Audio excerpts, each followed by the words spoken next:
Hello guys, welcome to my new video in aquarium fish world. আজকে তোমাদের এই ভিডিওর মাধ্যমে দেখাতে চলেছি যে আমি কিভাবে আমার ফিল্টারের বক্সটা তৈরি করেছি এবং কিভাবে অ্যাকুরিয়ামে ফিল্টারেশন হয়। এবং এই ভিডিওর মাধ্যমে কিন্তু তোমাদের দেখাতে চলবো যে অ্যাকুরিয়ামের বক্সটা কিভাবে বানাতে হয় এবং ফিল্টারেশন কিভাবে হয়। সুতরাং তোমরা এই ভিডিওটার সঙ্গে থেকো এবং ভিডিওটাকে লাস্ট পর্যন্ত দেখো। চলো আজকের ভিডিও শুরু করা যাক। এই যে দেখো বন্ধুরা, এটা আমার 1.5 ফিটের ট্যাঙ্ক।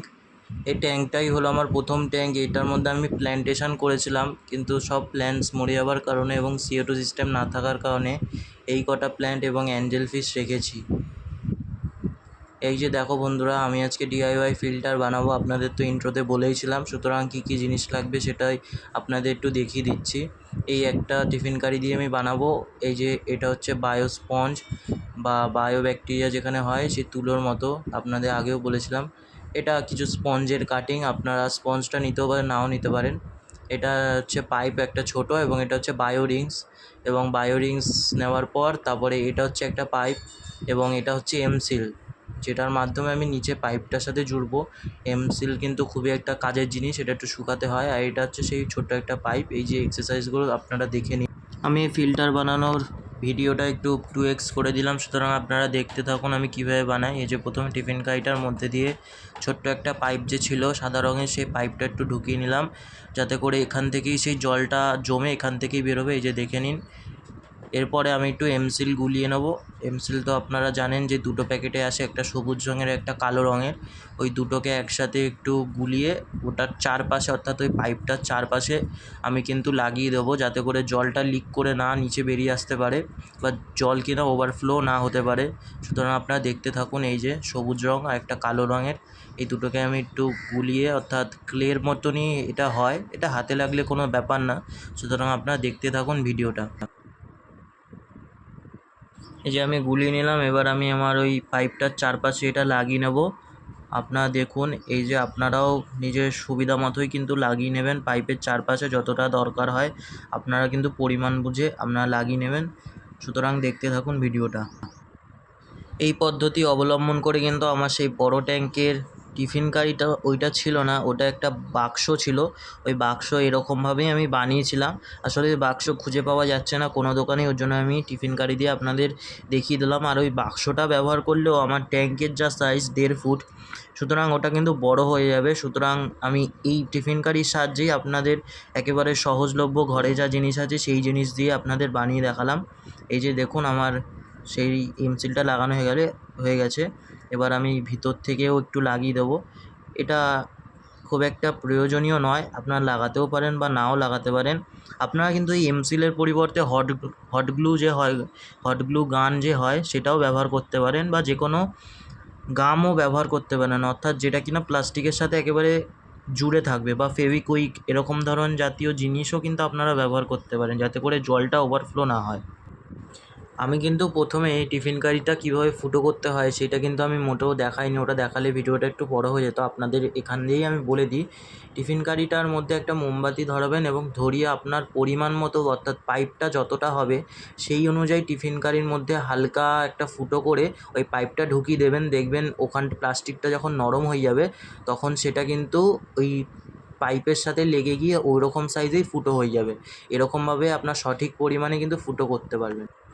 দেখুন, এমসিলটাও কিন্তু শুকিয়ে শক্ত হয়ে গেছে। সুতরাং আমি এবার বায়ো রিংসগুলো এবার দিয়ে দেবো সেখানে, একটু সাজিয়ে আপনাদের পরেই দেখাচ্ছি যে আমি কিভাবে দিয়েছি। সুতরাং ভিডিওটা শেষ পর্যন্ত কিন্তু আপনাদের দেখতে হবে, এবং সমস্তটাই কিন্তু প্রয়োজনীয় জিনিস, কোনোটাই ফেলনা নয়। আপনারা পারলে কিন্তু ভিডিওটাকে 2x প্যাটার্নে দেখতে পারেন, কোনো ব্যাপার না। এই ভিডিওটা দেখতে দেখতে আপনাদের বলে দিই, যা গরম পড়েছে, সুতরাং এই ভিডিও কিন্তু তৈরি করতে আমার প্রচণ্ড কষ্ট হচ্ছে। পাখা অফ করে দেখছেন আমার শরীরে কত ঘাম বেরোচ্ছে। আপনাদের জন্যই আমি এই ভিডিওটা তৈরি করছি। সুতরাং আপনারা কিন্তু আমার এই ভিডিওটা একটা লাইক, একটা কমেন্ট, একটা শেয়ার করে যাবেন, এবং মোটেও কিন্তু সাবস্ক্রাইব করতে ভুলবেন না আমার চ্যানেলটিকে, কারণ আমি এরকম ধরনের ভিডিও প্রতিনিয়ত আনতেই থাকি। অথবা আমার শর্টসগুলোকেও ফলো করতে পারেন আপনারা। আমি কিন্তু প্রথমে শর্টসে ছাড়ি, তারপর লং ভিডিওতে ছাড়ি। সুতরাং আপনারা আমার চ্যানেলটিকে কিন্তু সাবস্ক্রাইব করে রাখবেন, যাতে করে পরে গিয়েও আপনারা এই ধরনের ইনফরমেটিভ ভিডিও আপনারা পেতে পারেন। সুতরাং একটু সাবস্ক্রাইব করে দেবেন।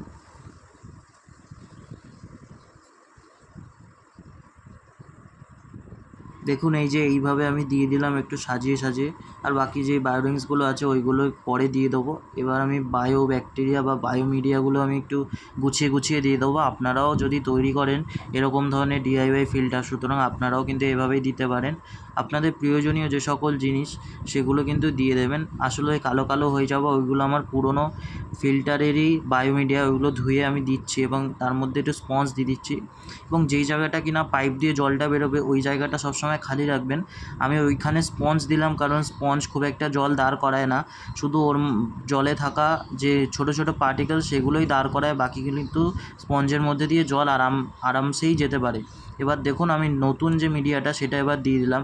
এবার পাইপটা ফিট করে আপনাদের দেখাতে চলেছি যে কিভাবে হতে চলেছে। এই যে দেখুন পুরো আমার ফিল্টার মিডিয়াটা তৈরি হয়ে গেল। এবার আপনাদের দেখাবো যে কিভাবে এই যে এই পাইপটা, বাঁদিকের যে পাইপটা সেটা কিন্তু আমার হ্যাঙ্গন ব্যাক ফিল্টারের পাইপ, সুতরাং এটার মধ্যে অ্যাডজাস্টেবল ব্যাপারও আছে। আপনারা যদি চান তবে এই ধরনের পাইপ কিন্তু ব্যবহার করতে পারেন, বা ঘরে যে কোনো পাইপই ব্যবহার করতে পারেন। আর বাঁদিকের এই পাইপ নর্মাল যে সকল জলের দোকান সেখানে কিন্তু পাওয়া যায়, আপনারা কিন্তু কিনতে পারেন। এবং এর সাথে কিন্তু আমি বলে রাখছি যে এর সাথে অবশ্যই একটা পাম্প কিন্তু অবশ্যই প্রয়োজনীয়। এটা কিন্তু পাম্প না থাকলে মোটেও আপনারা জলটা কিন্তু উঠবে না। এই যে দেখুন আমি অ্যাকোরিয়ামের সামনে নিয়ে চলে এসেছি। এই যে ছোটো একটা পাম্প, এই পাম্পের সাহায্যে কিন্তু জলটা উঠবে, সুতরাং আপনারা দেখতে থাকুন। আমি কিন্তু অ্যাকোরিয়ামটা পরিষ্কার করেছি, আপনারা হয়তো বুঝতেই পারছেন। এর পরবর্তী ভিডিওতেও কিন্তু আমি দেখাবো যে আমি অ্যাকোরিয়ামটা কীভাবে পরিষ্কার করলাম। সুতরাং এবার আপনাদের দেখাবো যে কিভাবে জলটা উঠছে এবং জলটা পরিষ্কার করছে, এবং আপনাদের কিন্তু মাছ ছেড়েও দেখাবো। সুতরাং আপনারা শেষ পর্যন্ত কিন্তু ভিডিওটা দেখতে থাকুন।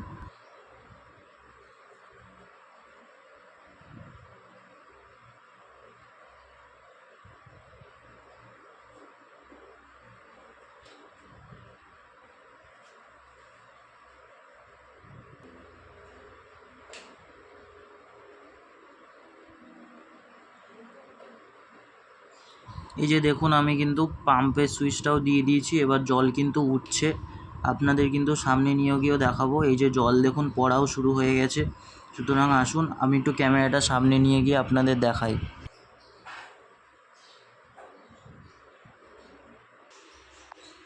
এই যে দেখুন আমার ট্যাঙ্কটা দেখা যাচ্ছে এবং দেখুন ফোঁটা ফোঁটা জলও দেখাচ্ছে। এইটাই কিন্তু জলটা পড়ছে ওর মধ্যে দিয়ে, সুতরাং ওই যে দেখুন জলটা পড়ছে। এবার আপনাদের সামনে দিয়ে দেখাই যে কিভাবে জলটা উঠছে। ওই যে দেখুন নীল পাইপটা দিয়ে পাম্পের সাহায্যে জলটা তুলছে, এবং অ্যাডজাস্টেবল সেহেতু আমি জলের পরিমাণটা একটু কমিয়ে রেখেছি।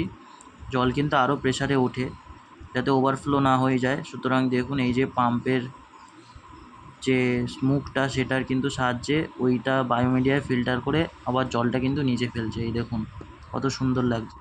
এই যে দেখুন আমি অ্যাঞ্জেল ফিশগুলোকে ছেড়ে দিয়েছি অ্যাক্লিমেট করে। এটা কিন্তু বিকালের ভিডিও, তার জন্য ভিডিওটা আসতে একটু লেট হয়েছে। আপনাদের কালকে অর্থাৎ আগামীকাল বলেছিলাম ভিডিওটা আসবে, সুতরাং ভিডিওটা পরের দিন আসলো। আপনারা কিন্তু কিছু মনে করবেন না, আমার চ্যানেলটিকে একটু সাবস্ক্রাইব করে দেবেন। এবং এই ভিডিওটা যদি আপনাদের ভালো লাগে সুতরাং আমার এই ভিডিওটাকে কিন্তু একটু লাইক, কমেন্ট এবং শেয়ার করে দেবেন যাতে সবাই একটু দেখতে পারে।